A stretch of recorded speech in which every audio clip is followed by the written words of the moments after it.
Dude, I cannot believe that in recording this, we asked the chief architect of Netscape to restart his browser to see if that fixed the problem. Who got the truth? Is it you? Is it you? Is it you? Who got the truth now? Is it you? Is it you? Is it you? Sit me down, say it straight. Another story on the way. Who got the truth? Welcome to this special episode of Acquired, the podcast about great technology companies and the stories and playbooks behind them. I'm Ben Gilbert, and I'm the co-founder and managing director of Seattle-based Pioneer Square Labs and our venture fund, PSL Ventures.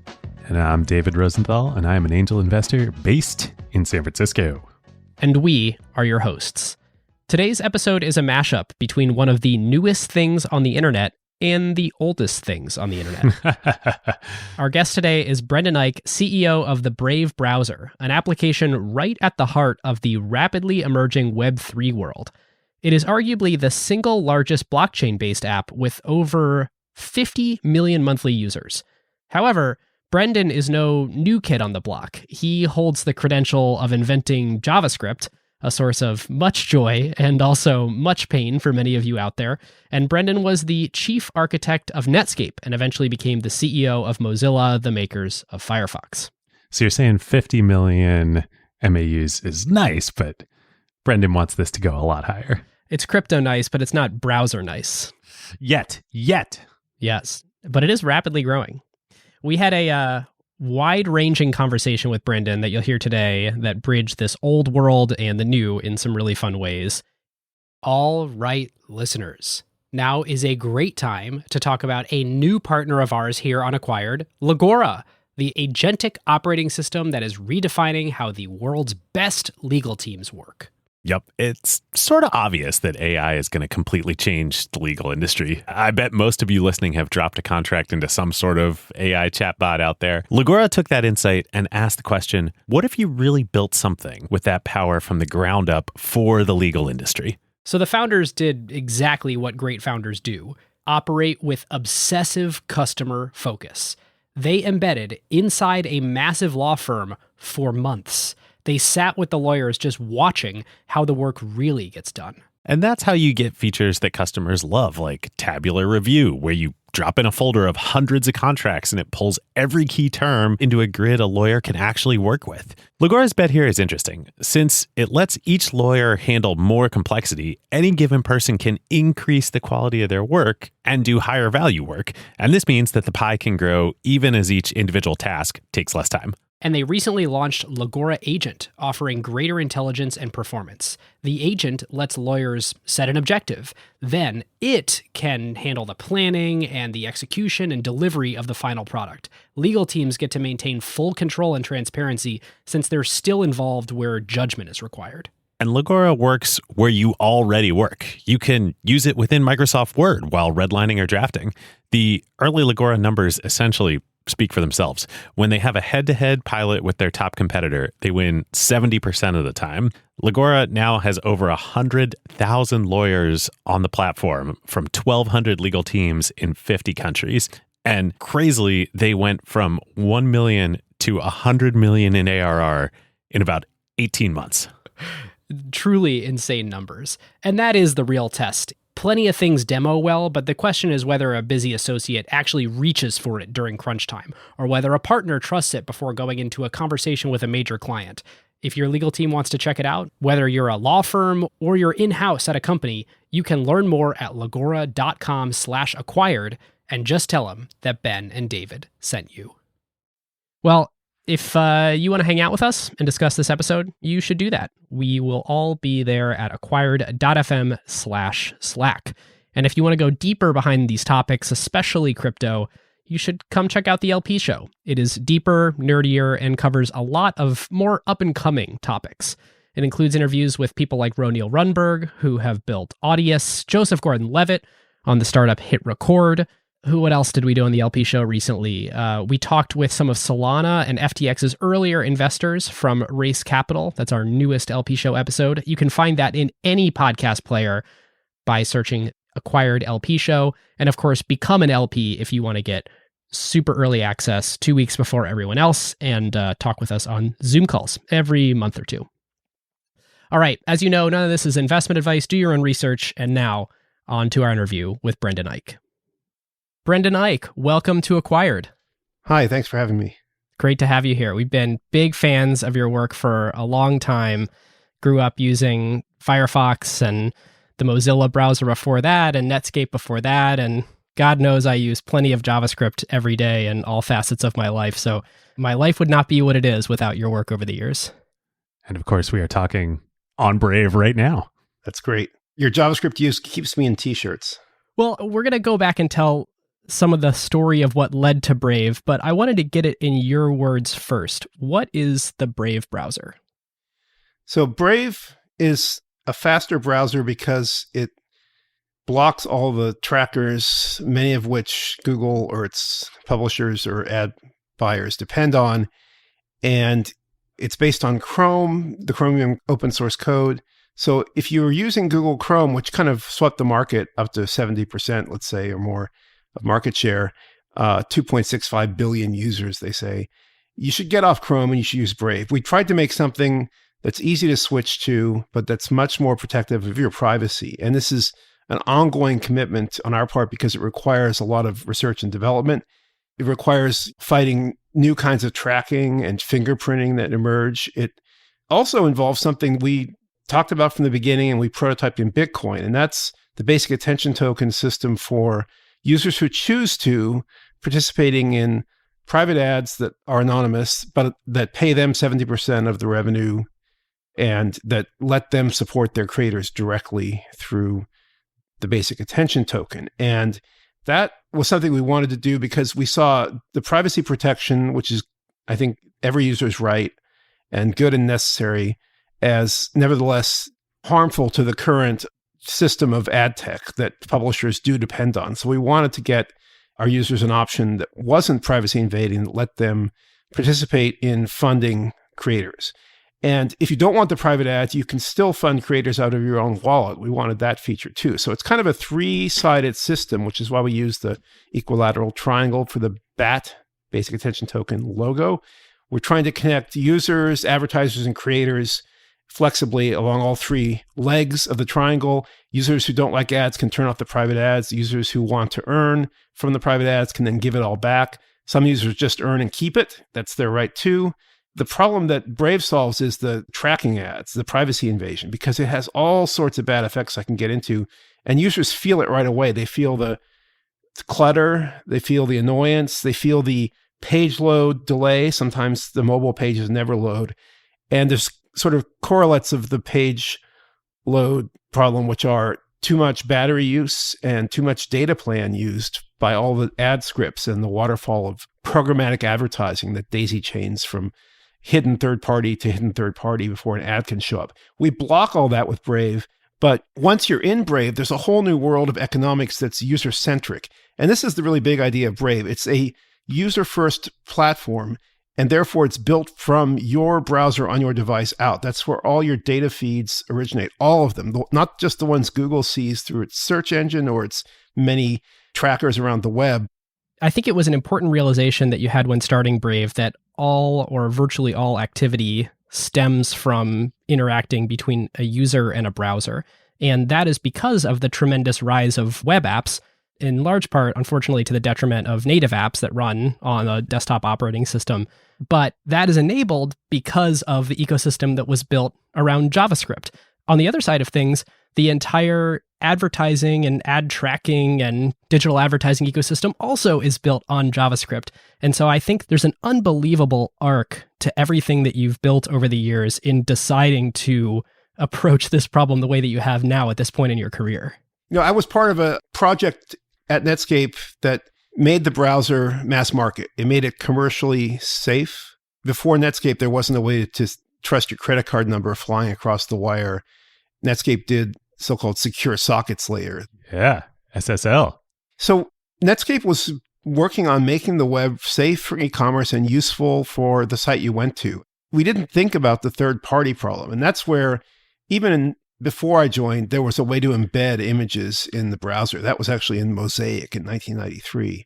And then in 1994, in Netscape 1, there was the cookie, which let people associate a bit of storage in the browser with their site. And that applied not only to the banker or game site you were visiting, it also applied to every one of those images. And that created a tracking vector because the image server could be keeping track of you through a cookie that gets bounced into the browser from each site the image is embedded in. And that's why you still hear the term pixel used in ad tech for a tracking element. Even though it can be an invisible script now, it used to be a one-by-one little transparent image. When did you start to realize that this was a problem? So I think even in 1996, some of us, Lou Montulli at Netscape did the cookie, and there was a concern that it was being used for third-party tracking or could be used. But the genie was out of the bottle. And the thing about the web is, Marc Andreessen said this to me, even when they were doing Mosaic and there were only like 80 servers hosting content they cared about not breaking, they would just keep backwards compatibility in all the quirks of Eric Beane's HTML parser and even progenitor HTML processors, older browsers, because the content wouldn't work properly. So there's this strong evolutionary force, this gradient forcing compatibility on the web. And this is something a lot of people in computer science, especially programming languages, just hate because it means you really can't make incompatible changes except very slowly or through new runtimes that you can download. But JavaScript was the only bite at the apple for that kind of runtime. Java failed and Flash eventually failed. But in the 90s, we were too busy making the first-party experience good, and we couldn't break the web. So even though Lou Montulli wanted to do Twinkies, and somehow I think they were going to solve several problems he wanted to solve. That's an evolution of cookies? Bigger, more storage. I think cookies were only 1,024 bytes or something teeny in the 90s. And I think he wanted to do them only for first-party sites. I don't think this would have killed cookies for third-party tracking. I forget the details because his boss said, no, no more. No more cookies or Twinkies or ding-dongs. And we stayed at the cookie. And by late 90s, you can still find them in the web archive. There were sites diagramming tracking, the rise of tracking. The company that Google acquired as DoubleClick in 2008 was operating in 99. I think it made the Dart ad server. Well, I want to go way back to the beginning of your career. Even before Netscape, before JavaScript, you joined Silicon Graphics. And I think that's, or SGI as it's called. And we've talked on many episodes about the unbelievable, incredible talent nexus that was SGI. Did you know when you were joining that that was the center of talent that would go on to do so many things? Yes. So I was a grad student at UIUC, which may still be top 5 CS school in the country, out in the middle of Illinois. And I was not going to do a PhD. At some point, I realized that our research team had been hijacked by IBM, and this was a great disgrace in my view, but the professors couldn't fight back.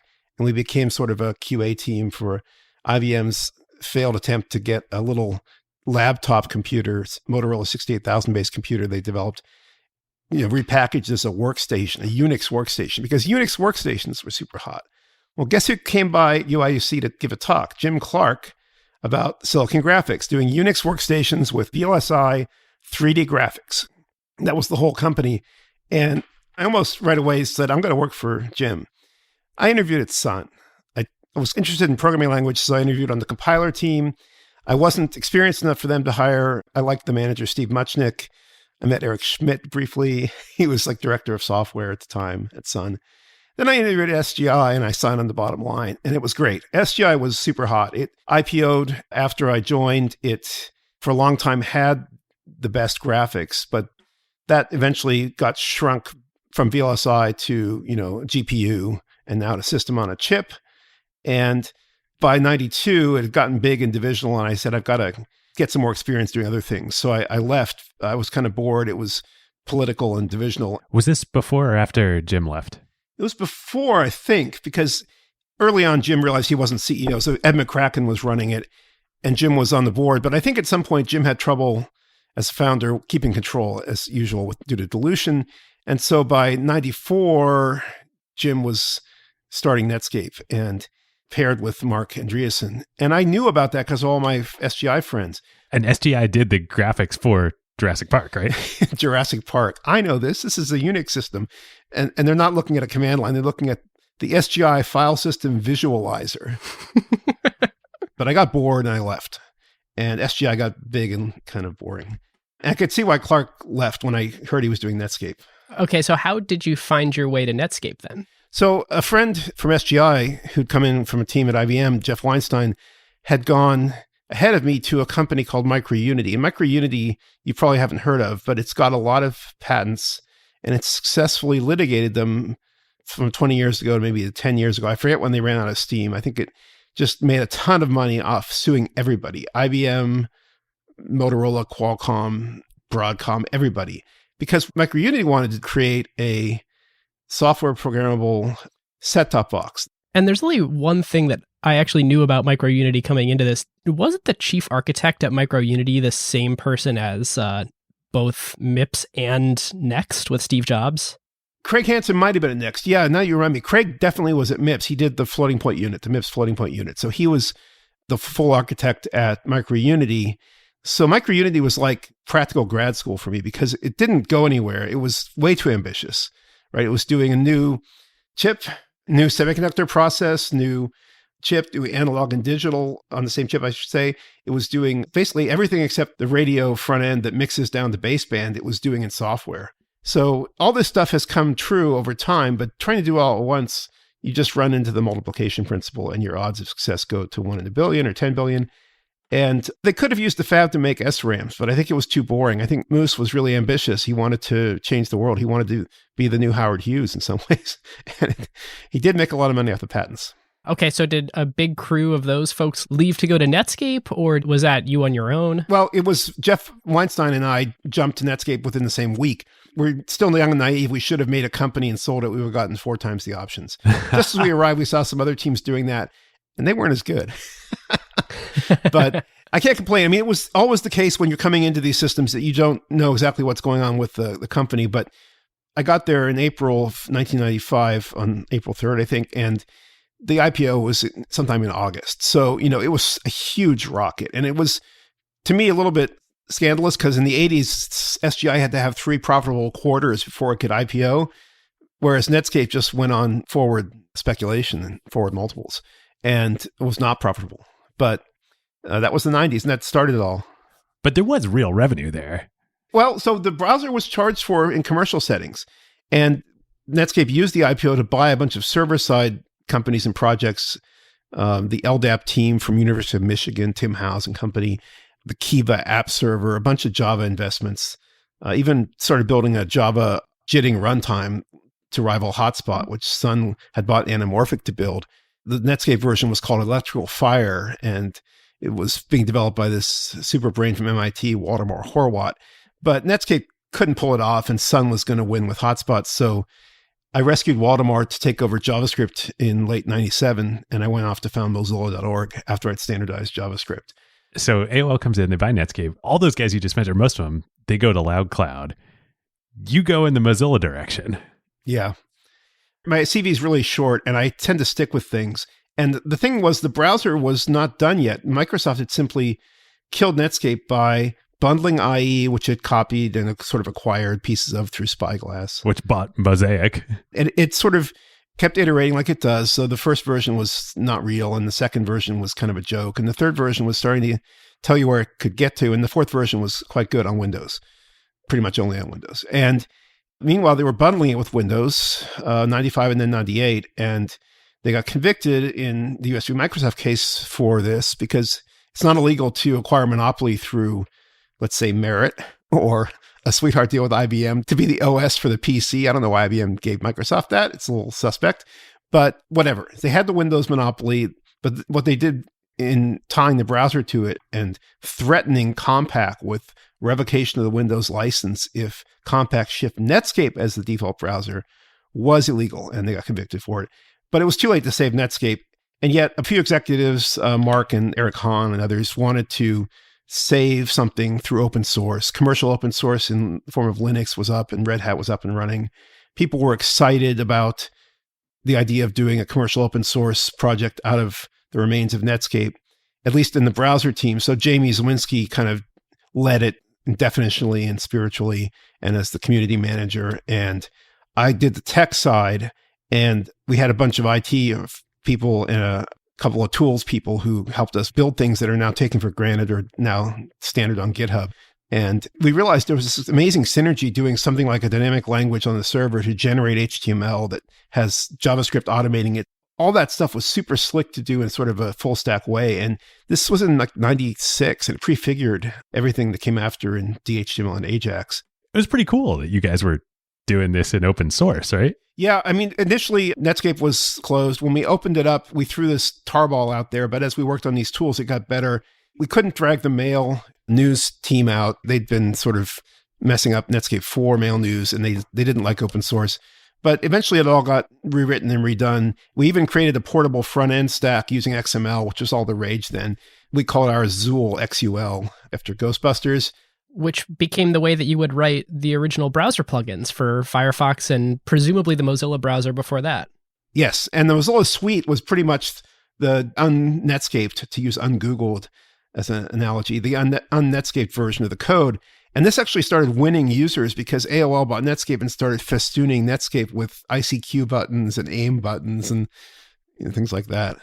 Yeah, it's like when I go in to make a new meeting now and I'm about to add a Zoom invite, but Google's like, wait, don't you mean Google Meet? And you're like, that's not why I'm using your tools.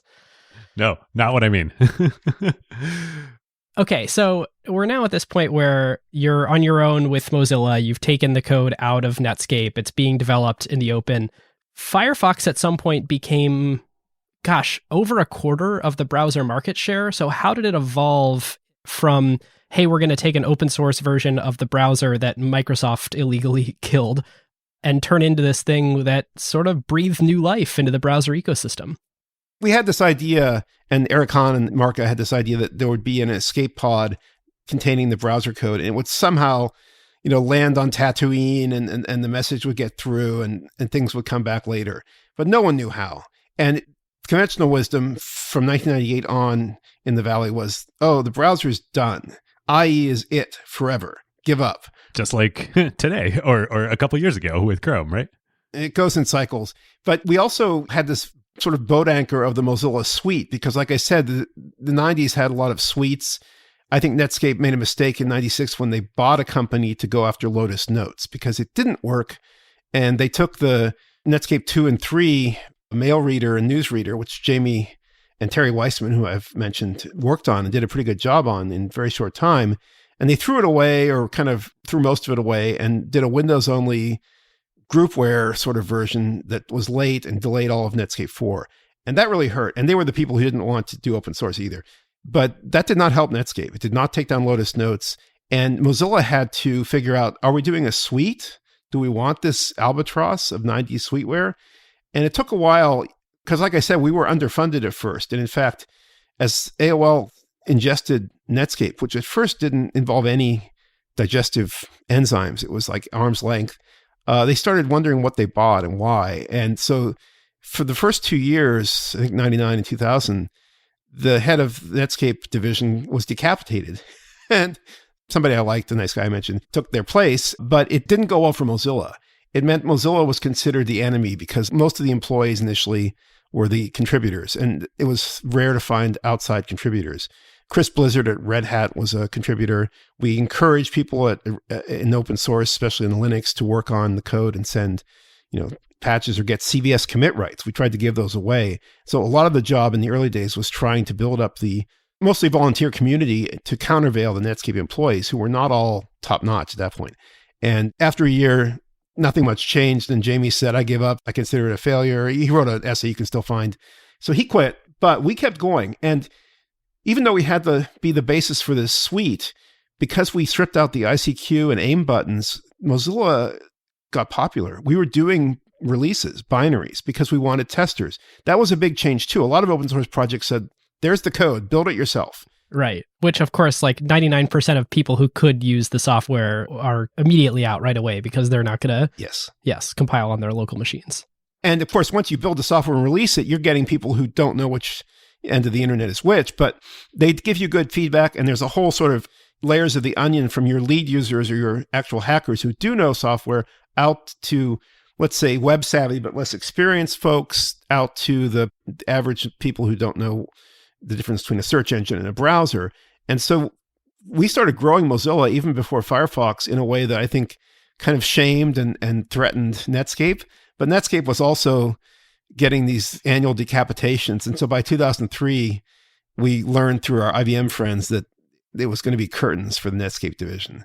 And through an enormous stroke of luck, Mitch Kapor, who founded Lotus 123 and has his own experience with Microsoft's tricks, was friends with Ted Leonsis, one of the AOL executives. Ted's a very nice guy, not technical, owns the Capitals, or did. Right. Owns another sports team, I think. And they ran into each other at the very first D conference, right? Walt Mossberg, right? Oh, wow. And Ted said, hey, Mitch, I've got this thing, Mozilla, I don't know what to do with. And it turned out Mitch was doing something called the Open Source Application Foundation. And he had hired Mitchell Baker, who had been fired under cover of a layoff, I'll say it, in 2000 by Netscape management because they didn't like Mozilla. It was a thorn in their side. Maybe Mitchell was expensive. So they had a layoff, and suddenly Mitchell was gone. And I was on the phone saying, did you quit? And she said, no, this was not my choice. And yet the next week on the Mozilla community call, there was Mitchell doing the governance leadership while I did the tech leadership.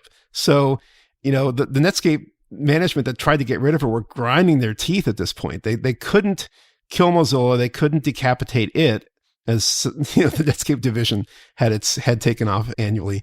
But when we learned AOL was going to shut down Netscape, Ted, to his credit, asked Mitch what to do. And Mitch had hired Mitchell Baker, who'd been the Mozilla manager from about 8 months into the founding up till she was laid off. And that was just huge, good fortune, because Mitch then told Ted what to do. And in spite of some sniping by a VP at AOL nobody liked, who really wanted to stick the knife in and twist it, Ted did the right thing and gave us $2 million over 2 years to spin out the Mozilla project. And I think Mitchell wanted to do it as a nonprofit. They thought there'd be some good basis for that. Mitch himself, I didn't want to do VC funding and didn't want to do a commercial thing. I just went along to try to keep the code alive. And we knew what to do in 2003 summer because Firefox had already started in 2001, if you can believe it. But it became known as Phoenix by 2002. And Firefox was completely rebuilt from the ground up, right? Well, it was based on the Zool work that I mentioned that Dave Hyatt and others had done to make a programmable front-end stack on what looks like the web. It's XML and JavaScript and CSS. Custom toolbars, even the native menu bar on the Mac OS at the time, all of that could be integrated through XML. It was declarative. It was fast enough with enough work. It allowed all these extensions you mentioned. We called them add-ons. That was the first browser extension ecosystem, way ahead of Chrome's. And it was the way Firefox got built, because once we had the suite unbadged of all the ICQ junk, we still had sort of too many functions. Like it's a Swiss Army knife. Do you really need to browse the web while you compose an email? And yeah, rich text editing and manage your address book. So we came up with a vision. Dave Hyatt and I wrote the roadmap update for Mozilla in 2003 that said, let's make one app do one thing well. We'll build them all on a common front-end toolkit, give them extensions so that we can simplify the UX, but not drive the advanced users away to Opera, which always had too many options built in. And that roadmap you can still find, even on Mozilla. I think it's certainly in the Web Archive. It was a pretty good roadmap, in my opinion, because it got the project moving toward not only Firefox, but Thunderbird. And even the old suite, the volunteers wanted to call it SeaMonkey and carry it on, and they did for a good long time. But Firefox was originally Mozilla/browser in 2001. It was just a small pirate ship within Netscape. It was Blake Ross and Dave Hyatt and a few others. Joe Hewitt, right? Joe Hewitt did the autocomplete satchel and eventually did Firebug, which was awesome. He then got hired by Facebook and built the original Facebook app. Blake Ross and Joe Hewitt founded Parakeet and sold that to Facebook. That's how that happened. But we lost Blake to Stanford. I had to recruit Ben Goodger out of Netscape to take over for Blake. And that went from Firefox 0.6 on to 1.0. And Ben did a lot of the important work on add-ons and search integration and making it really sing on Windows. Because that's the other thing open source didn't do. Open source at that point was still saying, oh, it works on Linux. Well, which flavor of Linux? KDE or GNOME or forgotten other ones. But they didn't care about Windows. It seems to me that the community always needs, and I say the community, it's a very broad community. It's all people who use browsers and maybe even more general than that. But they always need some exciting challenger that's fighting the man. And it seemed like Firefox was right place, right time with the right group of people who were actually passionate about this. Whereas everyone who was stuck inside of Netscape at AOL had sort of lost the fire. AOL at first thought this was a strategic asset, now realized it wasn't going anywhere. And so you had this sort of moment to seize if you had the right team where there was no legitimate challenger anymore to IE, and so you could make a real run at it. Is that sort of how you think about it? Yes. And the way you described it was almost like fractal structure, because the core team was like a pirate ship kind of sassing Netscape management for their foolish, bloated suite, and also making great tools and things that Hewitt worked on, Firebug and the autocomplete stuff. And that led to early adopters loving it so much more than all the other browsers, so that when Firefox was at 0.8 in I think it was early 2004, and then 0.9 especially, when we could see the rocket ready to launch, the whole lead user cohort of the web was just charged up. And at that point, I'd made contact with Sergey Brin through somebody he sent my way named Fritz Schneider, and we'd gotten the search deal going in 0.9, but we'd also gotten Fritz's team, the Gin team at Google, helping Firefox. So they were working on browsers before Chrome, and the browser to work on was Firefox. Nobody thought it could be done. The conventional wisdom still was that you're never going to take back market share, even though Firefox already had a few million users and was growing rapidly. And this did convince some people who worked with us at the time, like Bart de Krem, to go try a commercial fork of Firefox. That was Flock. Didn't work. Raised a bunch of VC, got sold to Zynga, and then shut down in 2011. There was other forks too. I mean, there was, I used Camino on the Mac. That was Dave Hyatt's other browser. Dave wrote prolifically. He wrote a lot of code. So he wrote a macOS only browser to learn the Cocoa, I think it was, toolkit. And Dave works for Apple. He went there in 2001, I believe. He kind of made Safari because he knew how to make the KHTML engine web compatible. And it was from Linux, and it wasn't battle tested in the field against mass market users, so it didn't load websites properly. Eventually, that led to WebKit being forked from KHTML in 2005. But getting Dave at Apple was quite a coup for Don Melton, the manager at the time of Safari, who was also ex-Netscape. But there was just this fractal effect of restarting the market, sassing your boss, showing up, i.e., showing the world a better tool for something that people used every day, right? People would discount the browser. There was like, oh, fat apps are back on the desktop, Windows Longhorn, or when the iPhone launched, 8 months after, actually, because the initial app model for the iPhone was web apps. The sweet solution. But native apps had to be there because of games being ported. And then native apps got privileges and got App Store affordances that the web didn't. And it's same thing every 10 years or so. You just get people holding the web back. Usually it's a monopoly power or a market power. And then the upstart comes because people still use the web. The value in the web is so great. And, there's embedded web views in all these apps. And there's embedded trackers in all these apps, by the way. We're blocking those too with our partnership with Guardian iOS Firewall, the VPN. It feels kind of similar to me in terms of narrative and market perception to silicon and to semiconductors. Like, a couple of years ago, people were like, semiconductors, that's so boring. Like, it's not like all the innovations, way, way, way up the stack from that. Well, actually, it turns out the semiconductors are pretty freaking important. And TSMC is a very, very, very important company and one of the top 10 most valuable in the world. The browser feels similar to me. Like, it's so easy to discount it. And yet, the majority of people in the world spend the majority of their days on it. Yeah, it's an immortal app. It's the universal app. The bigger the screen and the better the input bandwidth, the more you live in the browser and you don't want to install some, even Slack. We have a lot of our users of Slack at Brave use the browser to load Slack as a web app instead of loading this bloated Electron app that Slack has been slowly maintaining. There's a real trade-off there that I think is part of the browser's immortality, but the web content is also sticky and accretive, and that's important too. Yeah. I'll sum it all up in one sentence. Firefox did really, really well and gained a huge market share. And then when Chrome launched, it's been slowly etched away every year by Chrome now, and it's down around something like 3%. So I want to fast forward all the way to the moment where you're starting to think about Brave. And yet, there's been all these attempts to start a new upstart browser that has a different take on things. I'm thinking of Dolphin. I'm thinking of Rockmelt that have not worked. Yeah, Rockmelt. So the Flock was doing social or Web 2.0, aiming at the very center of Firefox's growing market. And that's not a good growth strategy because you have to get people off Firefox and then somehow beat them on the outer rings of growth. And Firefox was already going faster there, and you weren't going to get too many defectors from the innermost nerdy hacker technorati Web 2.0 people. So Flock failed. Rockmelt was after Chrome came out and was based on the Chrome fork of WebKit, which wasn't its own thing really then, and tried to add social. I think it was just, and I haven't talked to Tim Howes about this, I think it was just aimed at trying to sell it to Zuck. Well, Zuck doesn't want a browser. He's got a browser. He's very happy with the Facebook web app on desktop. And then he was at that point already aiming at mobile because the iPhone was out and he wanted full native apps on mobile. So he was never going to buy Rockmelt. So Rockmelt failed. Dolphin did well because I think they had this, I forget her name. She was a great marketer. She got all these distribution and growth hack deals going in various Asian countries. And they did a credible job on making it a good mobile browser as mobile came up through Android. Android kind of double started. It had that G1. What was it called? It was the first Android device. It was the T-Mobile G1. Yeah, it was not good. I talked to Andy Rubin at Google in 2006. Yeah.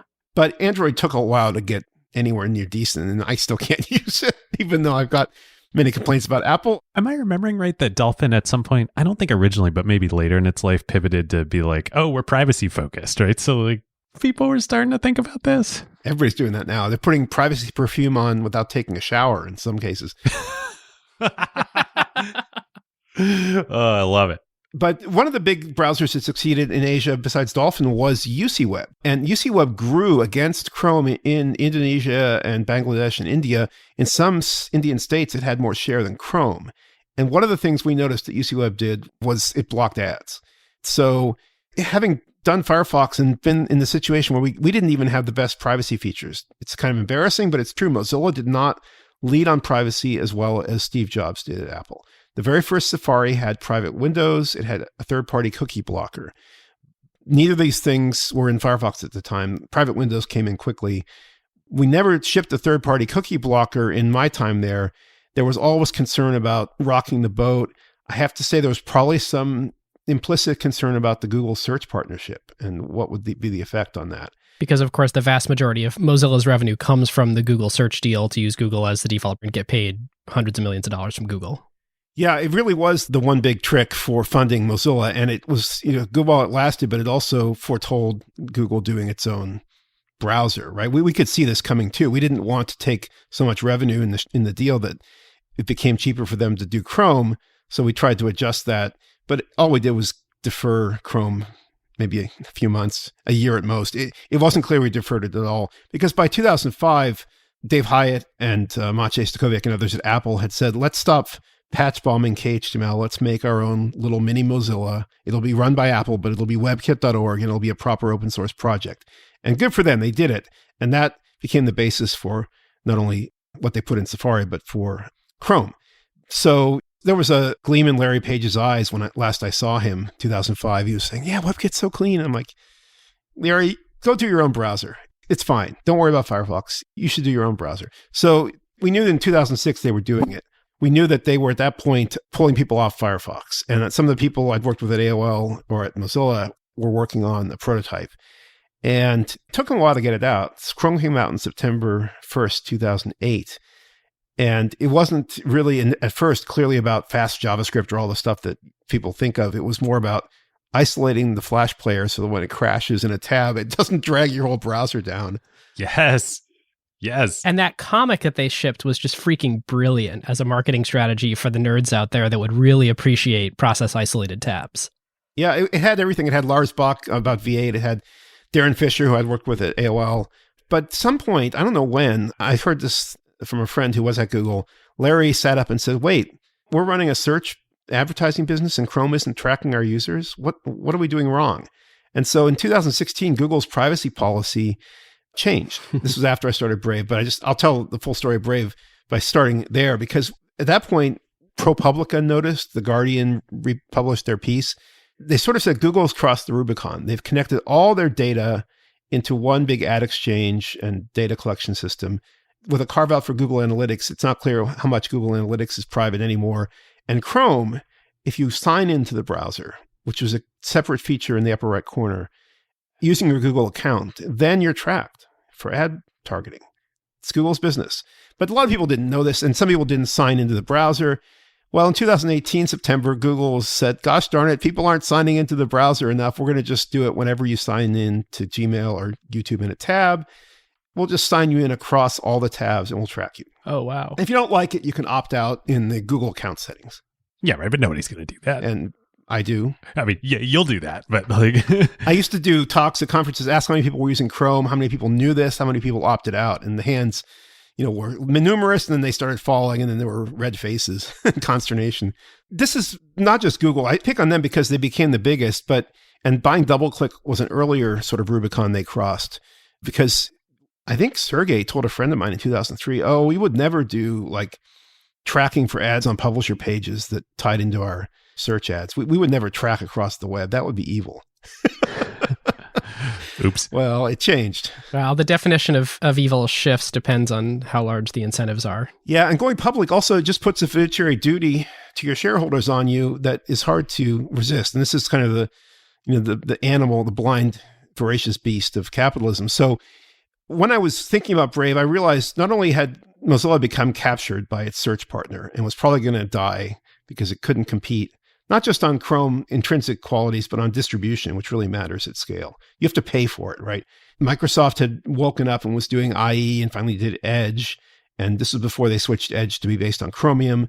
They were certainly still distributing on Windows. They were kind of tying it. And I would say it's gotten worse. Windows 10 and 11 have gotten even more aggressive, though they backed off on one particular thing recently, where it's almost like back to the antitrust case. They're saying, hey, you're not using Edge. We've noticed. Would you like to use Edge? Or, oops, we reset your default browser to Edge. That happens too.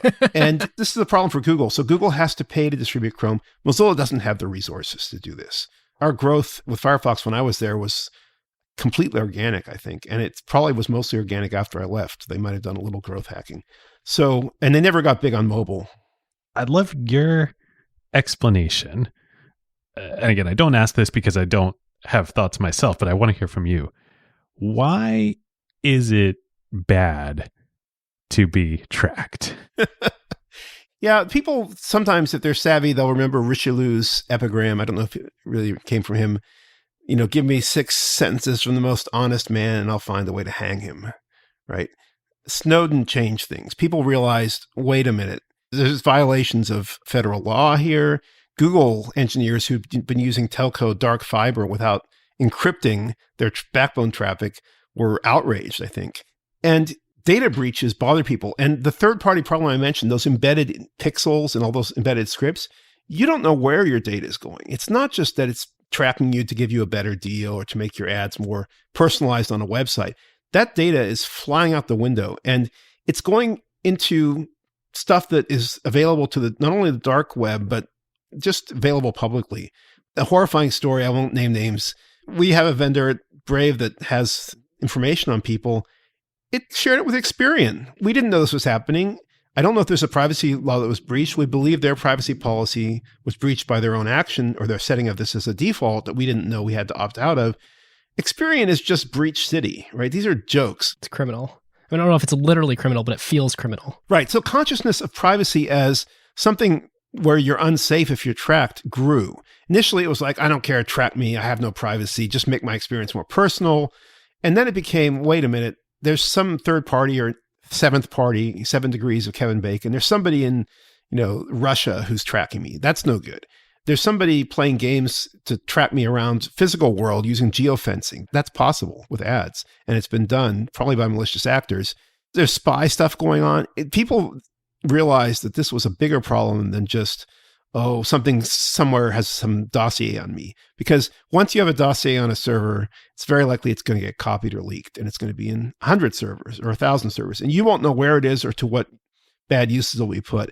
So meanwhile, privacy law was coming up in Europe that in its own abstract way, sometimes without defining its terms, did use sort of common sense notions about how we interact, which Steve Jobs himself once talked to Mossberg about in very plain terms, which is privacy means you don't get my data unless I know I'm giving it to you for a specific purpose that benefits me. And there's sort of a quid pro quo. And that's what the GDPR tries to do with purpose limitation or purpose specificity. So when you consent to those cookie dialogues, which are all misregulated, mismanaged, and nonsense, I'm not defending them. And GDPR, like all regulations, is full of unintended consequences. What they're trying to do is say, do you consent to let a tracking cookie be set, let's say, for some essential or inessential reason? And there are carve-outs for essential reasons. When you go to a search engine, it's a first party. You're giving it data to get better results. So there's an essential purpose there that can justify some kind of data being processed. It isn't necessarily tracking because it's only at that search engine. But when you're dealing with all these sites that throw these cookie consents, click here to learn more, and there's 300 vendors. And if you want to opt out, you have to go click on them. And often there's no page there. There's a 404 HTTP response. There's no phone number. There's no way to opt out. So it's a complete fraud that you can opt out of this easily. And that's also against the law in many places in the world, not just Europe. A lot of these privacy laws are coming up around the world. And this was sort of concurrent with the rise of Brave. But the consciousness about privacy is still growing, and that's helping us because we were at the forefront and doing this R&D I mentioned, which made us fast and efficient. And you're seeing others jump in with DuckDuckGo always had a more private sort of search front end on Bing. It's pretty much Bing still for the keyword search. They had mobile browsers. Now they're adding desktop browsers and other products. And like I mentioned, Apple gets fair credit for privacy concerns that I think came directly from Steve Jobs in Safari private windows and third-party cookie blocking. And Apple wraps itself in privacy with some justice. And now even Google's trying to claim to invent the privacy sandbox to save its business. To save the world. Sorry. And ram it through standardization and into other browsers. Let me ask David's question a little bit more specifically. Why is a private computing experience important to you personally? Yes. So I mentioned this rising consciousness of privacy, how privacy is sort of multi-sided and involves different degrees and kinds of threats. So those matter to me, no doubt. But I also think the user has to have privacy for economic advantage. Otherwise, we have no way of collective bargaining with the network powers. And any network is going to have power centers. It's just because of network effects. And, whether they collect much data or just become a successful business, they will have economic power, market power, and the users may just be these sort of sheep to be shorn of their wool. That is the model for ad tech. But if users can guard their data, they can demand a higher price. They can demand better terms. They can use cryptographic protocols to transact without giving up their privacy, while still giving authentic attribution or confirmation of, ads viewed or purchases. So what matters to the marketers, if you get them in, their best day, is not that they track you individually. They wouldn't know what to do with these tracking databases. It's usually vendors they hire that do it, or Google, Facebook, and so on. But they want to know what audience they can address, and they want to know how well that audience or cohorts within it convert. They want to segment that audience and see if they can do performance and growth marketing with pseudoscience, mostly regression, logistical regression, mostly, very simple statistics to see this campaign's working, this one's not. I'm going to spend more money on this and less on that. And I'm going to try this new, paid media approach. I'm going to try this new Brave browser private ad system because there are some users there that are off the reservation. They are not reachable, addressable. They used uBlock Origin on Chrome, and now they're using Brave, and I can't get to them through my usual, media channels and advertising methods. So I'm going to put a little money on Brave, and that's how we built up the private ad business as part of Brave Rewards that uses the basic attention token. And that matters to me too, because I always thought about economics. I was interested in it from a young age, but I also at Mozilla thought, we're going to get killed by Google. I think every executive thought this at Mozilla. I'm not breaching any NDAs to say this. It was something that maybe can't be solved without really doing a second browser and marketing it as a companion to Firefox. And I actually talked at one point with Dave Hyatt about doing this, but I couldn't recruit him away from Apple. And I tried to get Hewitt as well. And it would have been a WebKit-based Mozilla browser, but it was too risky. I couldn't get the talent I needed. It would have undermined Firefox at some point, and it would have been bad for morale. So, maybe Mozilla is trapped, but I didn't want Brave to be trapped. And I certainly didn't want myself or my children to be trapped, because these monopolies can last a lot longer than they should. And they can really keep shearing those sheep until the sheep are starving. And that's happened. I think that's where we're headed with all the censorship and the heavy-handed interference in sort of search results.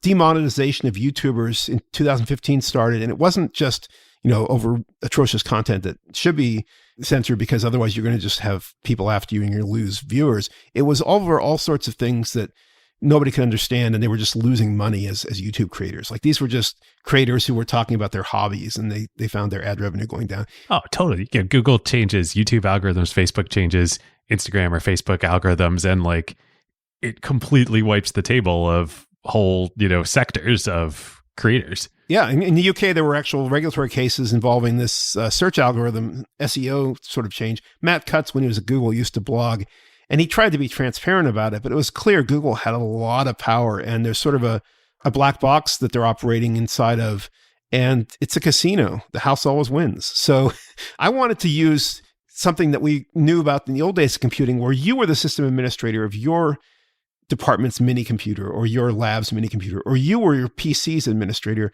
You had to get the CD-ROM. You had to install it. That was a total pain. It was a tax, but you could keep your data there. You could make sure that you knew what was going on. Your system had, in many ways, more integrity than our modern day connected devices do, where they can be updated behind your back and things can go wrong or sideways, and there's all this third-party tracking. So I wanted to get back to the user having power through privacy, through shields, is what Brave calls them, through the power in your pocket, which is the supercomputer, the micro-unity superscalar architecture from the 90s. And yet it's kind of underutilized. Software is not 10,000 times better, even though the processors are that much faster. Something's gone wrong. Because even in the early 90s, Silicon Graphics operating system was getting bloated. And we're talking about going from 8 meg RAM to 16 meg RAM. I mean, just ridiculous small amount of memory. And yet the software was getting bloated, X Windows and Motif and all this garbage. So software has not gotten better. It's in some ways gotten worse.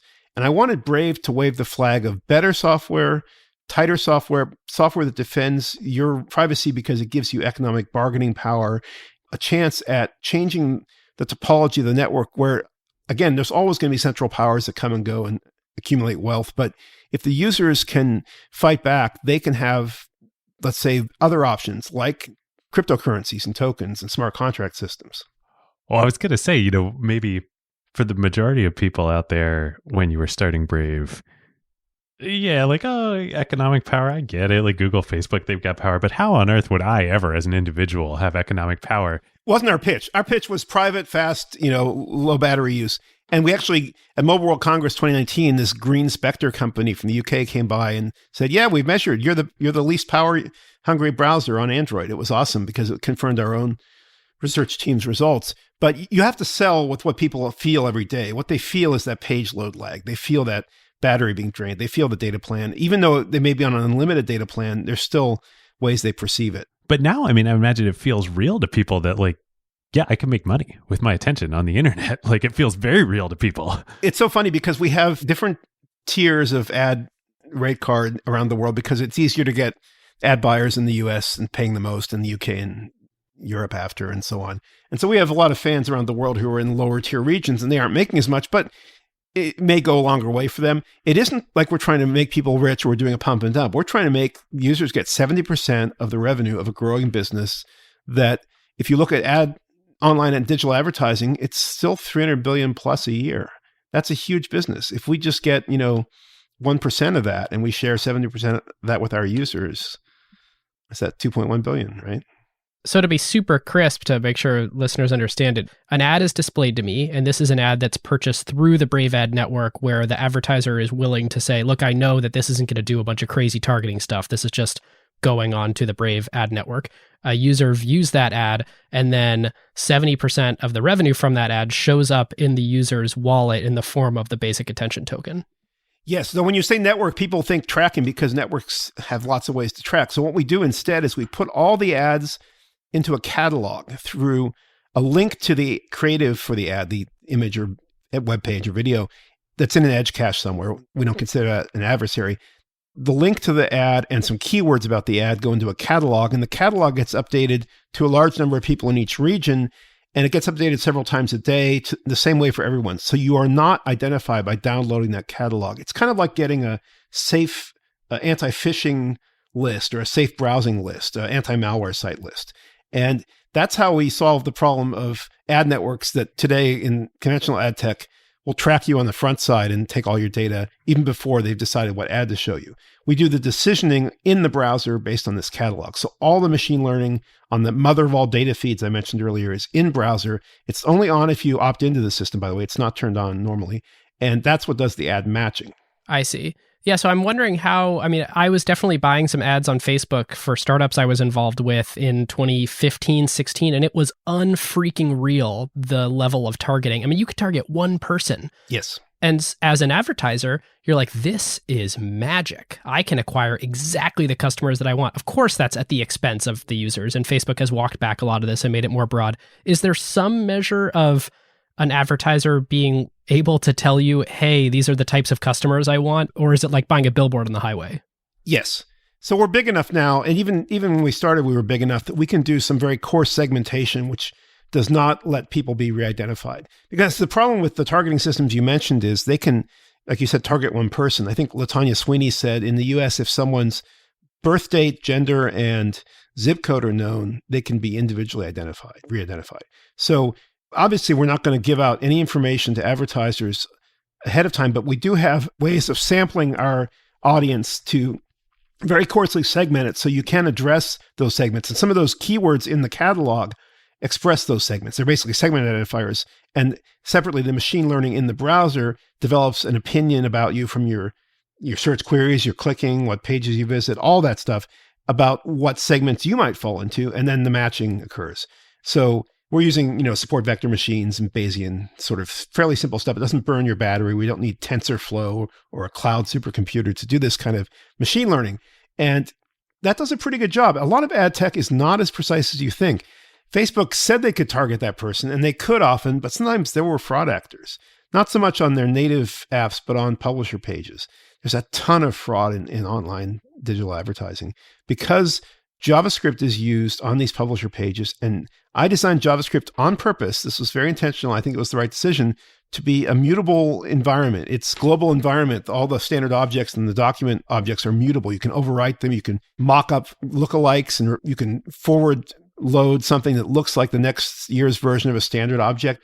So JavaScript's mutability was a huge boon. It probably wouldn't have survived without it, but it also means there's no security property called integrity. It means that when the publisher is loading all these third-party tags from Google and others, they can fight each other. They can overwrite each other. They cookie stack. They cheat. And what's worse, you can take the whole publisher content, scrape it into a fake environment in a bot, and the bot pretends to be a user clicking on the ad, and you get paid the ad revenue because the ad buyer didn't cross-check the publisher's ID in Google's ad exchange, which is a fraud operator, against the true New York Times ad ID.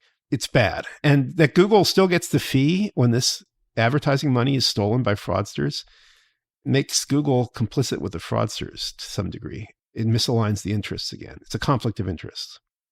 All right, listeners, now is a great time to tell you about a longtime friend of the show, Vanta. AI has scrambled the whole security picture. It used to be that you proved that you were secure once a year, an audit or a static PDF, then everyone would nod and you're done. But in an AI-first world, that doesn't hold up anymore. Yep, your risk surface changes every week now. A vendor turns on an AI feature or someone writes in a new model without telling IT, and your posture is different than it was last week, let alone at your last audit. Vanta's own research found that around 70% of companies have this quote-unquote shadow AI running with no security review at all. Right. And that's where Vanta comes in. They're the leading agentic trust platform, meaning they've built the thing that closes the gap. And the way that they close that gap is Vanta Agent. Think of it as a GRC engineer, that's governance, risk, and compliance, except that it's software and it doesn't sleep. It finds the issues, drafts the fixes, and cuts the time that you'd spend on vendor assessments in half. In half!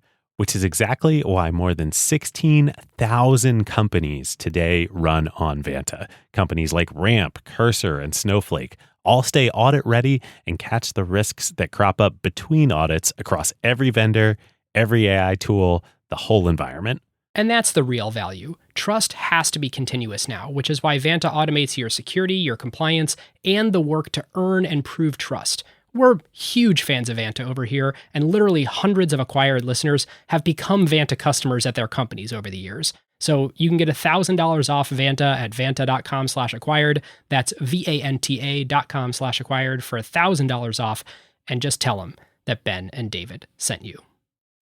Okay, so there's a variety of value propositions here. There's privacy, there's speed, which it sounds like speed was the first one. There's make money from your attention on the internet. You're rolling out a bunch more features in Brave, sort of at a compounding rate now that it's turning into much more than everything you've described so far, with its own search engine, with its own native wallet capability. You're at this unbelievable milestone now of having accomplished 50 million monthly active users. What was one or two of the tipping points along the way where you realized, oh, this particular value prop really resonates and accelerated the growth? Well, some of the stuff was early mistakes you make when you're a small startup. You choose to use a shortcut. We used the Electron framework when we switched from a private version based on Mozilla's Gecko engine to Chromium Blink. And using Electron was a mistake. It wasn't designed for a browser. It turned off the sandbox. That was horrifying to discover. And it's kind of bloated and replaced a lot of middleware files in the Chromium code that Google was breaking through internal API shifts. And we finally got onto a proper, well-maintained Chromium fork, including the front end. Now, the downside of this is we look a lot like Chrome. We have the Brave lion icon for shields. We have the triangle for bat. We have our own look for the tabs, but it still looks a lot like Chrome. It's tabs on top. It's got Chrome extensions, which can be loaded if they don't use the Google account system I mentioned. That's for tracking that we disable. But, it's still a little bit too Chromey. And yet, I think it's worth it because that helped us get users off of Chrome. Until we really did that rebasing on the front end of Chrome, we were paying a growing maintenance cost on all this Electron forkage. And our users were suffering because it wasn't fully Chrome. There were extensions needed to be manually supported or ported, and things weren't working right. So we switched to a more complete Chrome fork like a lot of browsers use. I think Vivaldi is an exception. They have a React Native front end, and they've sunk the cost to stabilize the middleware. Which is so interesting, right? Like if any upstart browser team and leader were going to build your own stack, it would be you. It takes a big team. And you've chosen not to. I have 10 people in the first seed round of Brave. What am I going to do? I knew how to do 10 people out of AOL with the Netscape Mozilla code base because I'd worked on that code base with hundreds of engineers at Netscape AOL. And those people were still working on it for a while. AOL did lay off a lot of them, but kept some on. Others went to IBM. And even though we had to shrink the workforce, but it was bigger than the 10 people I had at Mozilla in 2003 when we spun out. And until we got the search deal in 2004, I couldn't really hire more people. We were burning down the $2 million from AOL. Well, it's a similar sort of situation with founding Brave. I had to take 10 people. I had to use some existing code base.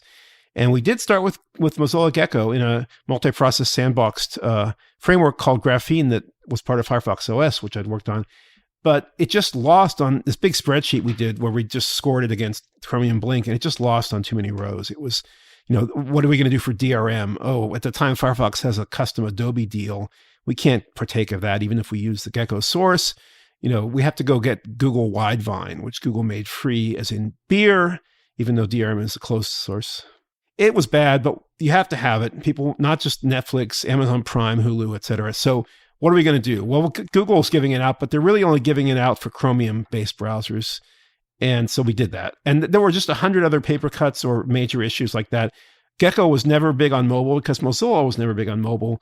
We needed all the mobile WebKit lineage that goes into Chromium Blink that's still used on the mobile web, stuff that preceded standards. So it was just at the end of 2015, we just said, got to switch. And that's when we switched to Electron, but that had its own costs. And yet, as a small team, we couldn't do the full Chromium fork. As we grew, we did. And so by, I think it was end of 2018, we came out with the Brave Core-based browser, which is our maintainable version of Chromium Blink and our own front end still close to Google's. And that was very popular and all the extensions worked and we started growing faster. We've doubled for 5 years in a row, or more than doubled some years. So 50 million users, that seems like the largest self-custodied crypto wallet application in the world. And That's one way to look at it. The other way to look at it is it's this tiny fraction of the overall browser market share. Yes. I haven't heard anyone talk about the browser wars and market share in a while. Do you know what that sort of looks like today? I mentioned Chrome is alleged to have 2.65 billion users. Now, some of these users have gone away. I uninstalled Chrome. I found that there was a secret installer called Keystone that was messing my system up. Somebody wrote a blog post about this. Google denies it, but just phenomenologically, life got better when I ripped all that out. It was sort of hiding itself in the OS. It was kind of creepy. What matters in browsers, and you mentioned it earlier, is sort of every 10 years is a changing of the guard, and there's this rapid evolution, and there's a sort of lead user effect. Eric von Hippel of MIT described this, right? The lead users invented the plumbing toolkit. They were homemade by machinists, plumbers, and they became standardized, and big tools companies built them. Lead users invented fiberglass surfboards, a lot of hot rodding, like Tom Wolfe described. Windsurfing, user-generated, in some ways, Bill Bowerman, Nike. Lead users. These are people who are not just creating something to go make a buck and seeing a need in the market and making a widget. They're users of their own products. They love the product and they understand what it's doing or what it needs to do. And having those lead users favor, Firefox in its day or Brave now is super important. And the lead users that I see that are very generative, somewhat controversial, are working on crypto projects, blockchain projects. They're working on decentralization. That's not going to be controversial on this podcast. Yeah, I mean, people are exaggerating how much energy Bitcoin uses and also not aware of how Bitcoin can use energy that otherwise goes to waste. But we're not Bitcoin based anyway, and there are new blockchains that are much more efficient. So the whole thing is, to me, kind of a needlessly ideological.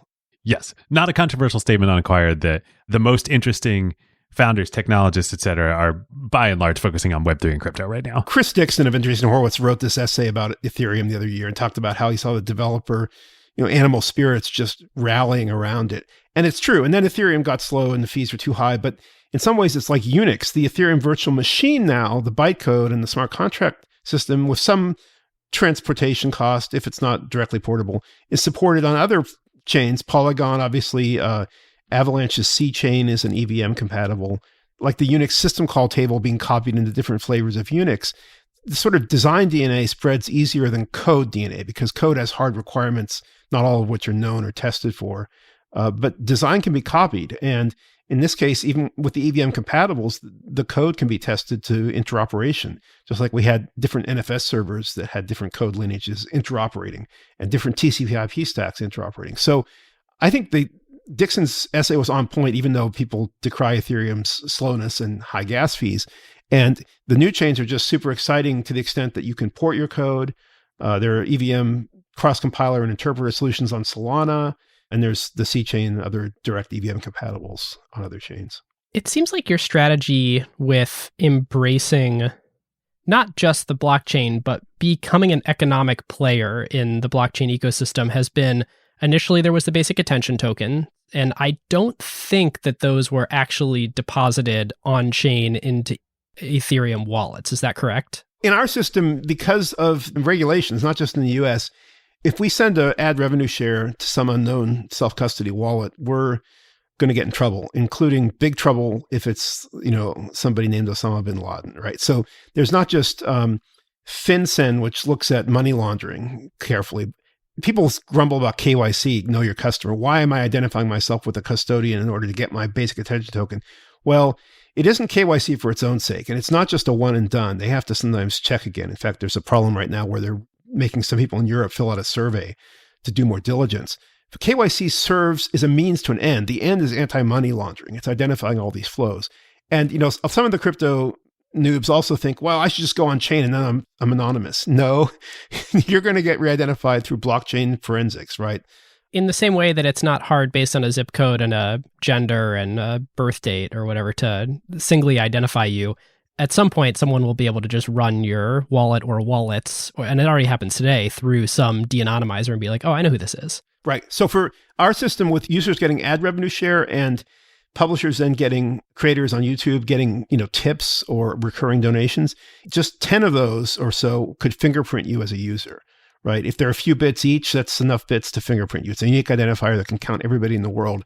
And if you have enough observation points around, and side channels, you can put things together. So we realized that we couldn't go on chain, not just because it was too costly, but because it would fingerprint the user.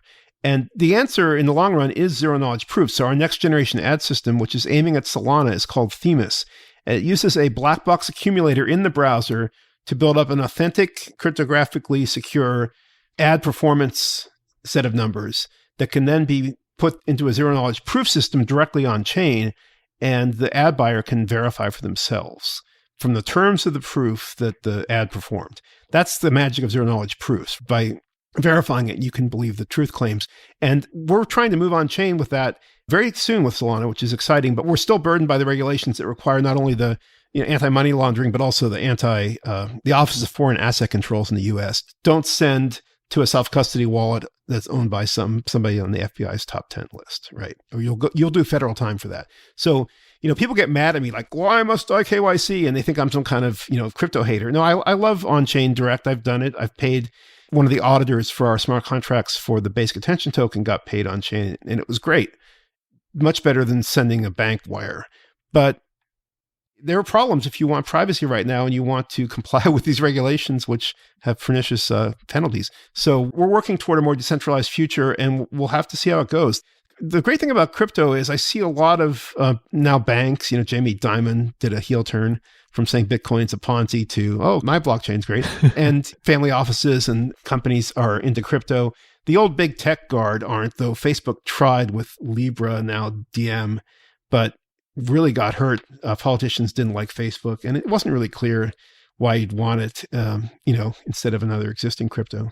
So the initial thing you did was introduce the basic attention token, and you could accumulate that without going through any KYC. But if you were going to then send it to a creator, they would need to have a KYC'd wallet. But you wouldn't. As a user, you could still be anonymous.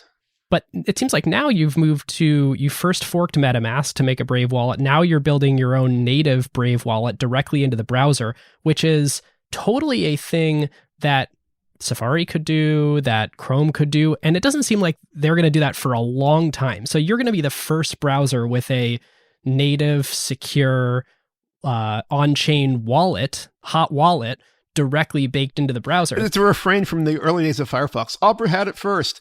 And you can say that again because Opera did have a wallet in 2018. No way. Opera has a wallet. That's so great. We were worried because they came out with a self-custody wallet and a dApp store in 2018, and Brave's been growing. So I had to get more people to do the wallet, or I had to get my co-founder to go lead the wallet effort. But in 2018, it wasn't going to happen. On the other hand, crypto winter happened. And I think that took the steam out of Opera a little bit. But Opera still has crypto, and they're talking about a Polygon deal they pre-announced. And, I think Opera will always be there, kind of like Brave, even though it's now Chinese owned and a little less trustworthy just in Western eyes. I'm not saying anything personal here. And yet Opera will be innovative, but Brave's going to go faster, and we're going to do things that cut across the self-custody versus custodial usability trade-off space, because it took 25 years to train people to use username and password logins. And maybe for real banks and Coinbase and so on, you have to have a second factor authenticator app or something like that, or a YubiKey. That's almost as hard as self-custody. It's a little bit safer in that if you lose your private key, your word list, your backup, your crypto steal with self-custody, you've lost. Whereas if you lose forget your password and lose your YubiKey, lose your authenticator app or the phone it's on, you can probably convince Coinbase you're you and they can reset your password for you. So it's complex enough now, though. I think self-custody has a shot.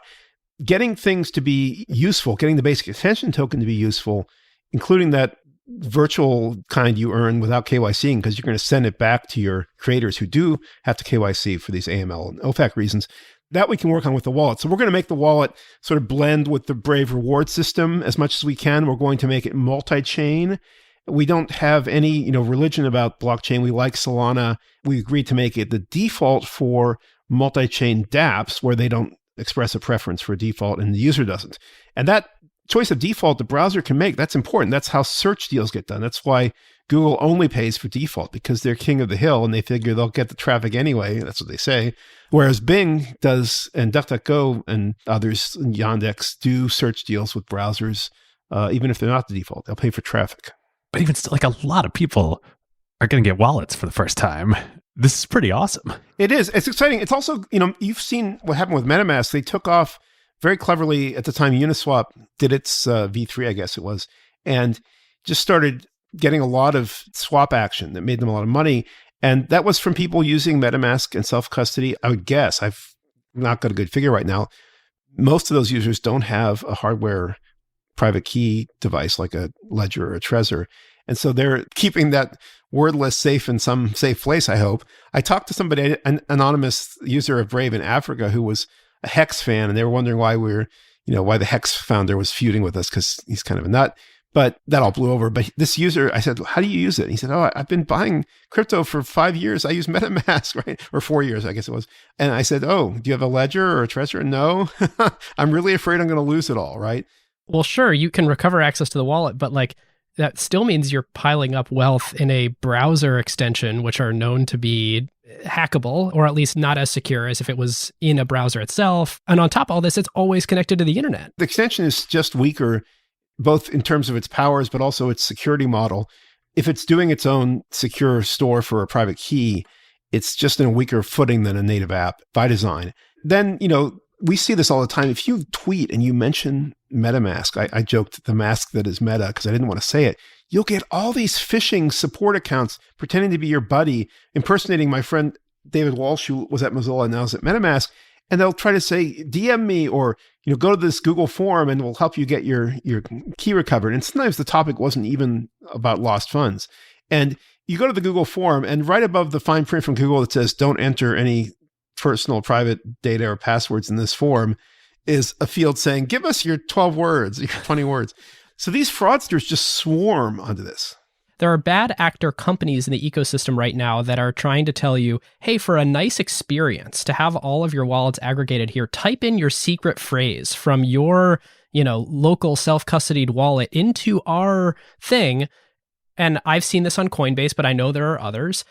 We are not yet trained on what these secret phrases mean in the way that we're trained about passwords. And it took 20 years, and it took 20 years to train on credit cards. And so we're telling people, hey, this is like a username that you can type in anywhere. And it's completely defeating the purpose of that as security. Same thing for QR codes. QR codes have become shorthands for links. I go to my neighborhood pool and I can scan a QR code with my iPhone and then sign in on the web form. But QR codes are also used, especially in crypto, for spelling a private key. And you should not be putting them on paper for somebody to scan ever. And you're right. There are, let's say, bad or sketchy actors who will try to collect these things or passwords and email. There were services over the years, there still are, that will say, hey, we'll read your email for you. In fact, DuckDuckGo's building one, but I think they're keeping it clean, right? It would blow them up if they cheated. They're just trying to strip trackers from your email and you get a duck address if you want it. But better if it didn't have the clear text of your email messages at all. And so in Brave, if you use webmail like Gmail, we block those trackers at the endpoint where the secure session, the TLS session terminates. But this whole thing about dual models, something's a public key or a public link, something's a private key, and they're both getting forced through the same UX metaphors is a problem. And training users, maybe getting to a better state of play with hardware wallets where they aren't just this anxiety-producing dongle that you're worried, did it break? Did I forget my PIN? Did I forget my, did I send to the wrong address? You probably want these things to be more like a phone, something that's more useful to you in your digital life. You don't want to have anxiety every time you transact. You want to have the sense of security and that you're winning. And that's the other thing I would say about Brave. We can make your built-in wallet a positive sum game. It can collect non-pump and dump yield opportunities from DeFi if you want to put some assets in. It can collect BAT revenue share. That's another positive sum game we already have. So we're trying to make crypto be part of your daily life in a way that doesn't provoke anxiety. Am I being phished? Did I lose my PIN or my passphrase? You bring up this just ever-present trade-off in computing, which is security versus user experience. And I frequently think that when I'm doing something in crypto versus I'm doing something in the regular bank TradFi ecosystem, and my bank, for better or for worse, has taken a lot of the headache away, and I have a pretty good user experience. It's not confusing. I know what I'm doing when I'm wiring money from one place to the other or making a transfer from one account to the other. I lose some of my liberties because they have the option to, remove my assets if they determine that I've done something illegal, even though I'm like, well, hey, I didn't do something illegal. If they determine that I did, they could seize my assets. They can make a profit on me. They can arbitrage the cost of capital to their returns when they take my deposits and deploy them elsewhere. I should be getting all that economic upside. But what I've gotten in exchange for giving up my liberties and my economic opportunity is a pretty good user experience. And we're at this place in crypto right now where we've taken a hard left and we've said, I want to own everything. I want to be hyper secure. I want to have all my privacy. And what we're left with is... be unbanked. Yeah. Yes, also be a bank. And it is a brutal thing to have to manage all this stuff right now. Yes. This calendar year is going to be big because we're not only adding more chains, and I think I agree with Vitalik, we're not going to do complex multi-chain transactional models, though people are working on those using threshold signatures. I think the main thing is we'll have the chains people want to use, and the yield farmers go where the returns are good and the users follow. So we'll make that all as automatic and convenient, but you'll still have to turn it on and we'll have safeties on it. And that UX will take a lot of work to develop because design is still an art. It absolutely is an art, right? The space is too large to do sort of A/B testing in any credible time frame. You have to call some shots, get some users telling you what to do, collaborate with those lead users I mentioned earlier. And then I think at the end of this year, we'll have a wallet that will be super awesome, not only for using crypto and, DeFi and so on, but also if we do it right, some of our custodial partners can virtualize your plastic from your wallet. So they can give you, like privacy.com does, like the Apple Card does, they can give you a MasterCard number from a block that they allocate from that isn't your number. So your security is better. It's like the generated email addresses that Apple and others are doing. And if we virtualize the credit card, then we can actually put e-commerce in the browser. We can deconstruct Amazon, every site, without having to change its merchant JavaScript, which is not going to happen easily, can have an option where you can use something like a virtual credit card that could even be topped up with crypto or draw on crypto. I've got one question for you as it pertains to this decentralization versus user experience topic. Moxie Marlinspike pointed out in his recent post that, and this is a quote, "To make these technologies usable, the space is consolidating around platforms. Again, people who will run servers for you and iterate on that functionality that emerges. Infura, OpenSea, Coinbase, Etherscan." And my question for you is, do you think it is the case that the user experience that users want and the developer experience and sort of ecosystem speed that programmers want necessitates these centralized choke points no matter what generation of the web we're on? So it's hard to beat a server when you want to do something like index Ethereum's history into a database with multiple ways of querying it. So I'm not going to do that on my machines. I'm going to use Etherscan or something like it. And if Etherscan has trackers or bad ad tech in it, I'm going to use Brave and block those. But it's hard to beat a server sometimes. And I agree with Moxie, right? I like Moxie a lot. I met him once at Mozilla in the old days. He and colleagues did this blind context matching system, contacts, I should say, like your address book contacts for Signal, because they had this problem that your friends are on Signal. Signal uses the phone number as identifier, but how will they help you find your friends without reading your address book, which is a privacy problem? And the way they did it used Chaum blind signatures and hashing and so on. And it's clever and it runs in a secure enclave on the server, which is something we're also using at Brave.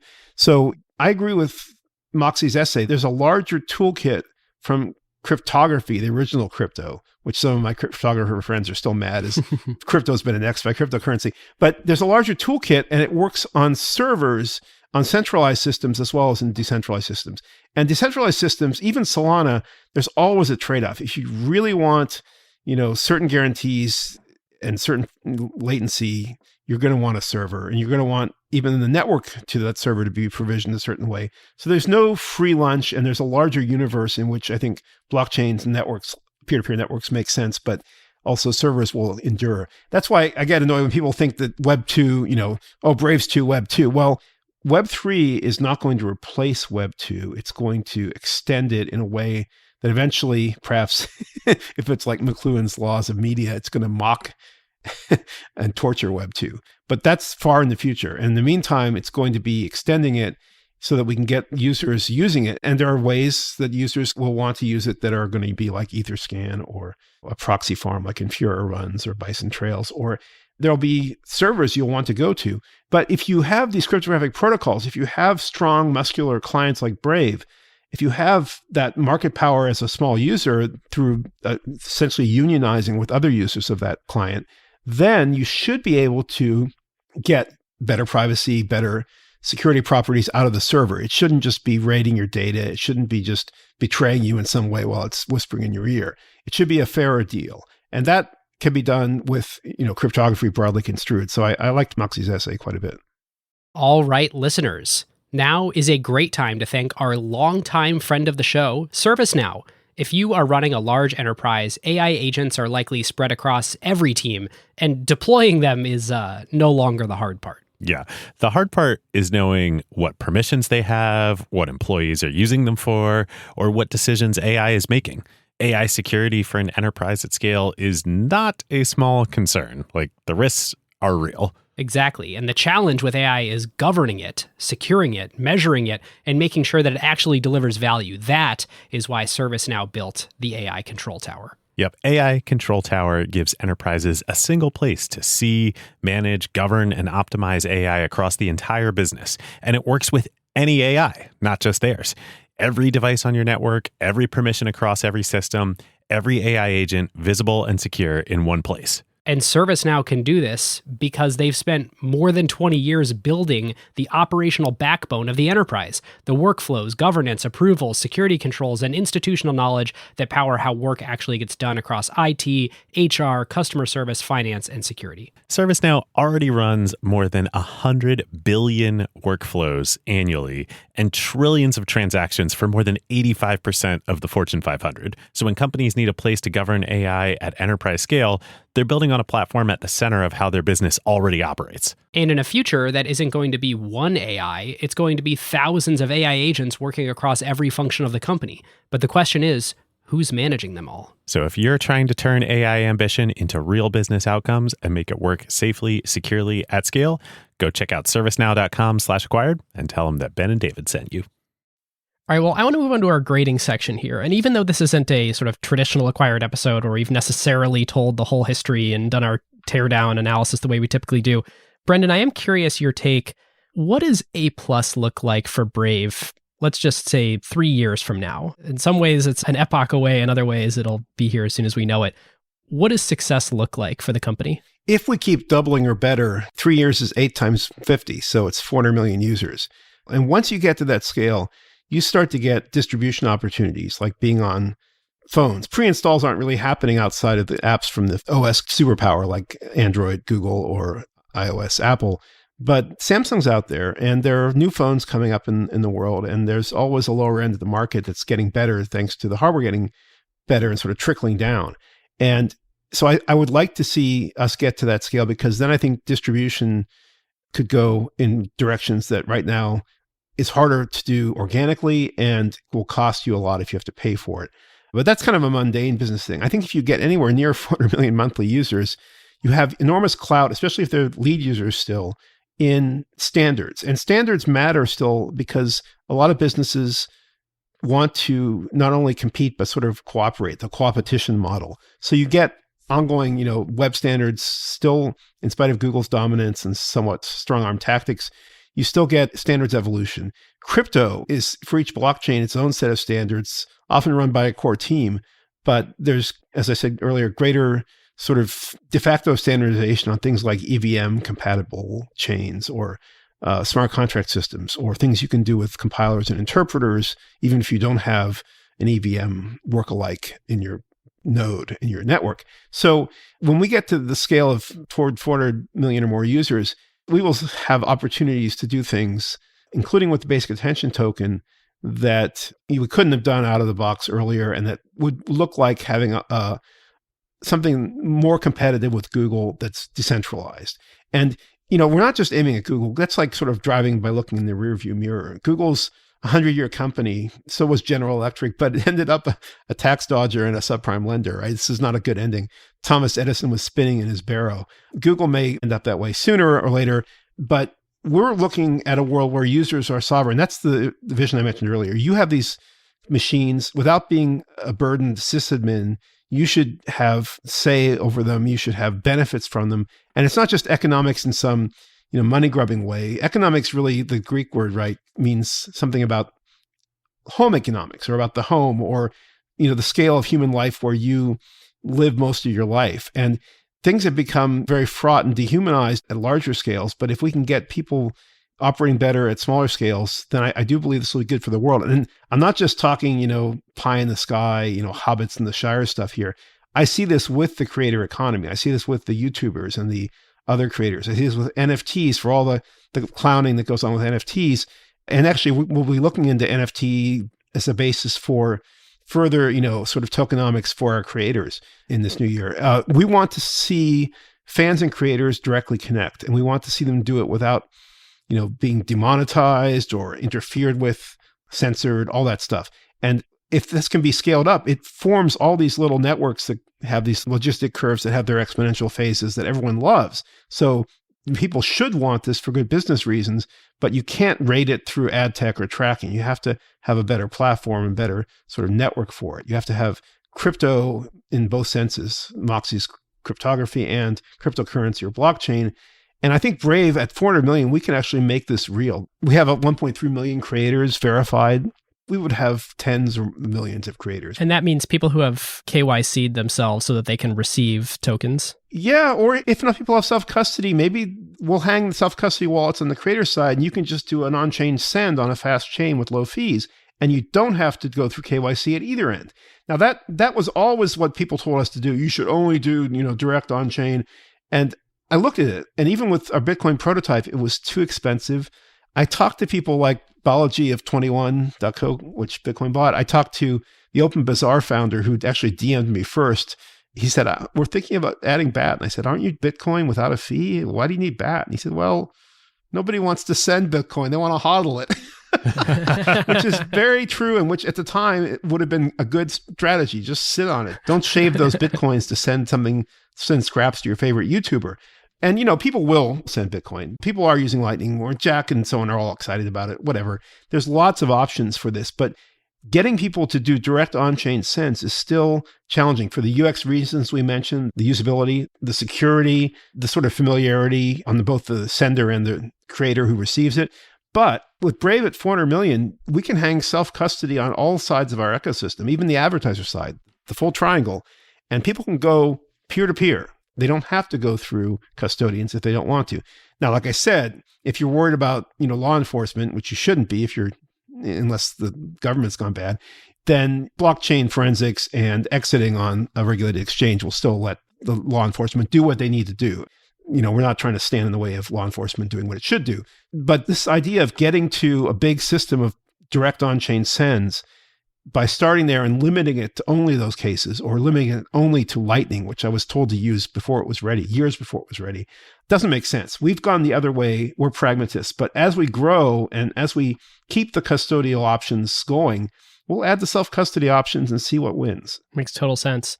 I'm sure you've thought more about the success case, but what's the failure case? What are the existential risks at this point? So there's always risks of some bad macro event or some bad crypto event. Crypto gets banned in the US or something like that. Don't think it's going to happen. One of the reasons is because I do see too many rich people partaking through their family offices and so on. But I do think there's a risk there, and I can't quantify it too easily, so we're just trying to carry on. It's hard to hedge anyway. I think there are risks with big tech. Big tech could still misbehave, and it still has even political power, though it's been getting beaten up more and more by both parties as time goes on. But that's a risk. Do you think that Facebook or Google or any of the others could ship a wallet in Chrome, for instance, or actually really embrace this? I bet there's somebody at Google who's looked at this. I know Google had a wallet or may even have a wallet team that does some outward bound stuff, and they never connected it with Chrome. They never put it together. PayPal's going to do their own stable coin or whatever. You're going to see more wallets, and maybe you'll see them in big browsers. But I don't know if they're going to get into the system that we're getting into early, which is the frontier. And that means they may just be stuck in the old world. It's very much like the age of discovery. We're going to be, building the Wild West, and then the lights will come in and the streets will get better paved, and we'll be there already. And we'll be selling pickaxes and shovels. The old world is back there in the ancien regime, kind of corrupt, unwilling to innovate. Maybe they stole the gold, but their banks then stole it from them through compound interest. I love it. You're the sans culottes. The Fugger family made out. The Habsburgs did not. So, Google may have a wallet, but it might just be a Me Too. and it might be kind of weak when they do. Can you imagine the default switching from sign in with your Google account to authenticate with your in-browser wallet? There's just no way. It really is hard for Google to innovate. They're just a big company, and these big companies have their own problems, not just the innovator's dilemma, but at least that much. And I just don't think they're going to be a huge threat, but they could use strong arm tactics to hurt us for sure. All the bigs could. And then there's our own execution risk and our own sort of competition with the growing new wave of privacy products, where I think we have to just compete. And competition's good. We learn from each other. There's a marketing component as you grow across the chasm where you're trying to convince people who don't know, again, a search engine from a browser, that your product is more private, it is faster, it's more trustworthy, it's got other good properties. Who do you consider your competitors? So would it be like Square or Block or MetaMask or? No, so we're trying to get people off of Chrome, and that's a matter of getting people to see that it's easy to migrate. You can even co-browse for a while, you don't lose anything, and then you can cut the cord with Chrome. People switch from Firefox. That happens over time because it's going down and people can see it, and sort of there are problems there. We can get people off Safari, but Safari is still privileged in Apple's OSs and kind of tied. So that's hard. Edge is somewhat privileged in Windows, which is a little hard on us. We're competing, I think, for thought leadership with other privacy firms. So there's Jumbo Privacy, which isn't really doing a browser, but it's coming up with stuff. It's another, venture-funded thing. DuckDuckGo's been out there a long time, and they've built up quite a reputation and brand name. You see their signs in airports. So they've done sort of a marketing first approach and gotten to a reasonable annual turnover from what I understand. And that's got to be considered a competitor because they're doing desktop browsers on top of mobile now. But we look at the pie that we're dividing up as very large. If you're taking users from Chrome, we could both take and not really interfere with each other. The worst case to me would be, Duck and Brave start blooding each other in some mixed martial arts match to claim the privacy mantle prematurely. That seems needlessly destructive. But it is difficult marketing across the chasm. You have to say, we are more private, or we are better, or you should use us because we're faster or we're more complete. We block these threats that the other guy doesn't. And so some of that will have to happen. It's just going to have to happen for marketing reasons. All right, lightning round of Carve Outs. David, give us your first one, and I'll go first, and then we'll kick it to Brennan so he can think on his. I'm going to make it easy. My Carve Out is a book I'm about halfway through that I started reading because I saw you tweeting about it while you were in Hawaii. Project Hail Mary, Andy Weir. So good. Really enjoying it so far. So good. It makes me think about everything from Scientific Principles when I look around in the world. I don't know that book. What's it about? It's Andy Weir who wrote The Martian. This is his newest novel. Okay. And is story told in such a way that it's really fun to let it surprise you as you read the book. So I don't want to spoil it. Yeah, the Martian was good. Cool. All right, Ben, what you got? My quick one is the second book that I read on vacation, which is Open by Andre Agassi. His co-writer or ghostwriter, I don't know the right term, but it's the same Pulitzer Prize winning writer who helped Phil Knight with Shoe Dog. And it is written in that same page-turning thriller style. And Andre Agassi had an unbelievable career, ups, downs. Shout out to friends of the show, Jeremy over at Tiny, and David Perrell, who at Capital Camp recommended the book to me, but it was just awesome. Highly recommend it. So I've not been reading enough, and I owe a friend at Apple a read of his new book, which is his first novel. But this is kind of negative, but I think it's important. Mike Schellenberger's San Francisco is worth reading if you're from the Bay Area a long time like I've been, because it ain't good. I remember much better decades in San Francisco, and I hope come back somehow, but Mike diagnoses it pretty directly. I also would recommend an old book that a friend who only reads old books recommended to me, which you can find free copy of online, like LibGen, you can get it. It's called Dynamic Economics by Burton Klein. And you've never heard of Burton Klein. Burton Klein looked at how firms grow and how they start, sometimes as skunkworks projects. He actually looked at Kelly Martin's team. He looked at the Traitorous 8 at Fairchild. He looked at the China Lake Sidewinder, first practical heat-seeking missile development.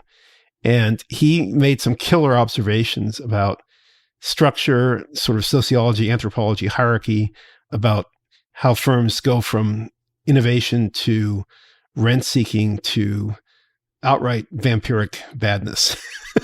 And he had 4 kinds of firms. So anyway, Burton Klein, Dynamic Economics. It's an oldie, but underappreciated and still very much relevant. I wonder if I should give Elon Musk a pointer. Brendan, thank you so much for the time. We're going to let you run. Where can listeners find you on the internet and Brave on the internet? So brave.com, 5-letter English word domain name. We got it in 2015. We got it from the nuclear polka combo, Brave Combo. It's a Texas band, friends of Matt Groening, the Simpsons creator. He's put them in Simpsons season 17. And they were honest musicians, and we gave them bravecombo.com and paid a reasonable price. So brave.com is it. I'm on Twitter as Brendan Eich. I'm on Reddit as Brendan Eich Brave. I'm easy to find, brendaneich.com. I haven't updated in a while. That was a historic blog post, but some of them are still relevant to do with trust but verify, also WebAssembly, JavaScript stuff. And on Twitter, the Brave handle is called @Brave. It seems to be search banned for some reason. I'm not sure why that is. We have Attention Token. That's another Twitter handle.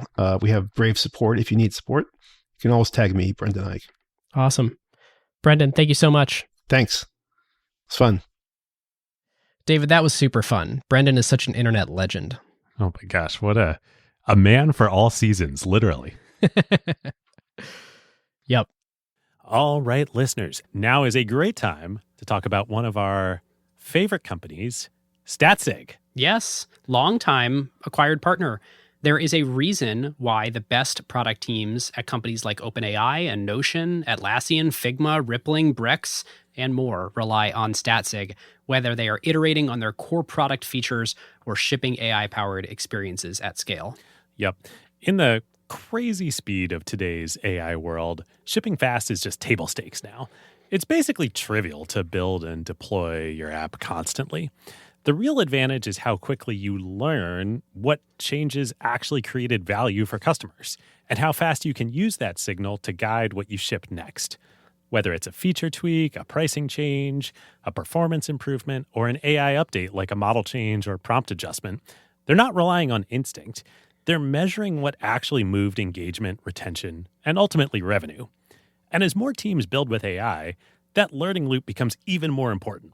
Building with LLMs introduces non-determinism into your product experience. The same input doesn't always produce the same output, and behavior can shift in subtle ways in real-world use.